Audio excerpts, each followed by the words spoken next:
Tout le monde veut la richesse, mais beaucoup de gens ignorent les règles à respecter pour bâtir une richesse solide et durable.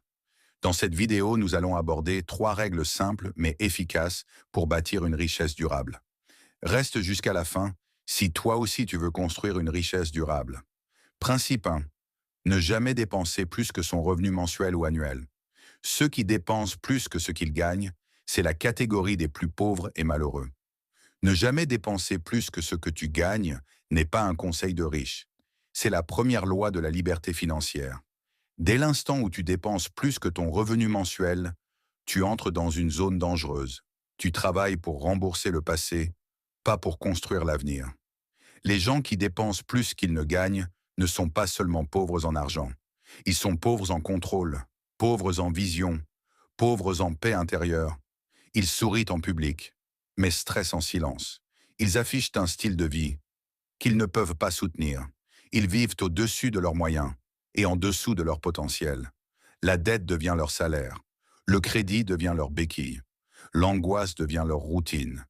À l'inverse, la personne qui respecte une règle simple, ne jamais dépenser plus que ce qu'elle gagne même avec peu, construit de la stabilité, développe de la discipline, crée de la marge, gagne du respect pour elle-même.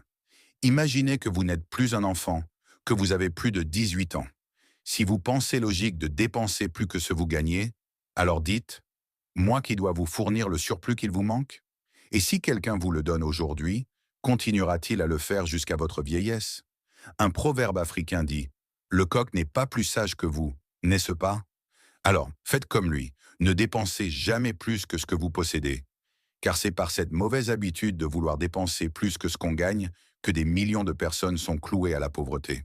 Principe 2. Ne jamais dépenser l'intégralité de son argent. Pensez toujours à économiser.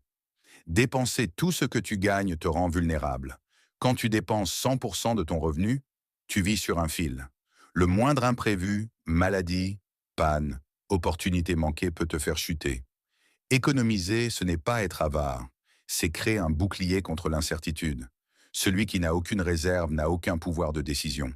L'épargne, c'est du respect envers ton futur. Chaque franc économisé est un message clair que tu envoies à ton futur toi. Ne pas épargner, c'est forcer ton futur à payer pour ton confort présent. La vraie maturité financière commence quand tu comprends que le plaisir immédiat ne vaut pas la sécurité de demain. Ceux qui s'enrichissent ne gagnent pas forcément plus. Ils dépensent moins que ce qu'ils gagnent constamment. La différence entre quelqu'un qui survit et quelqu'un qui progresse, ce n'est pas le revenu, c'est le pourcentage conservé. Même un petit montant épargné chaque mois crée de la discipline, de la confiance, des options. Économiser, c'est acheter de la liberté. Avec de l'épargne, tu peux dire non à une situation toxique, saisir une opportunité, investir, respirer sans stress permanent. L'argent que tu dépenses pas aujourd'hui devient ta liberté de demain. Paye-toi en premier. Dès que tu reçois ton revenu, une partie est non négociable. Elle va à l'épargne, tu vis avec le reste, peu importe le moment, ce qui compte, c'est l'habitude. Dépenser tout ce que tu gagnes, c'est rester prisonnier du présent. Économiser une partie de ton revenu, c'est préparer ta sortie. La richesse ne commence pas quand tu gagnes plus. Elle commence quand tu refuses de tout dépenser. Regardez les fourmis. En été, elles cherchent leur nourriture et en gardent une partie pour l'hiver. Elles ne commettent pas la bêtise de tout manger dès la récolte. Les fourmis ne sont pas plus sages que vous, n'est-ce pas? Alors faites comme elles. Ne dépensez jamais l'intégralité de ce que vous possédez. Principe 3. Fais travailler ton argent épargné. Épargner, c'est une discipline. Faire travailler son argent, c'est une stratégie. Beaucoup de personnes pensent être financièrement responsables parce qu'elles mettent de l'argent de côté. Mais la vérité est simple. Un argent qui dort perd de la valeur. Avec le temps, l'inflation grignote ton épargne. Ce que tu as mis 100 aujourd'hui vaudra peut-être 80 demain. Donc si ton argent reste immobile, tu travailles pour lui, sans qu'il travaille pour toi. Le riche ne se demande pas seulement « Combien puis-je économiser ?» Il se demande « Comment mon argent peut-il me rapporter plus d'argent ?» Vous deviendrez riche le jour où vous économisez dans l'objectif de vous construire un fonds d'investissement. Faire travailler son argent ne veut pas dire prendre des risques absurdes.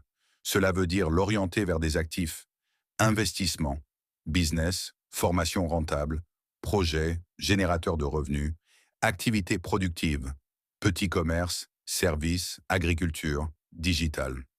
Connaissances à fort rendement, compétences qui augmentent ton revenu. Chaque franc investir intelligemment doit avoir un objectif clair, revenir avec des amis.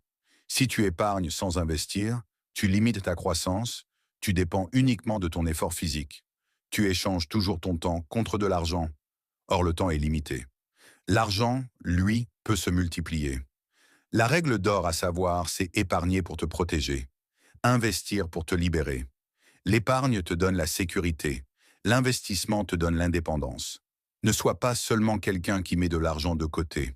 Sois quelqu'un qui construit des systèmes où l'argent travaille, même quand toi tu te reposes. Une vérité à savoir, c'est qu'il y a la souffrance que nous nous imposons pour agir de façon à changer notre vie. Il y a aussi la souffrance du regret que nous éprouvons pour avoir négligé d'agir. Il semble que celle du regret est plus troublante et douloureuse. Alors choisir dès maintenant la souffrance à t'imposer ces trois règles efficaces pour bâtir une richesse solide et durable pour éviter la souffrance du regret. Si cette vidéo t'a appris quelque chose, abonne-toi à la chaîne et partage la vidéo.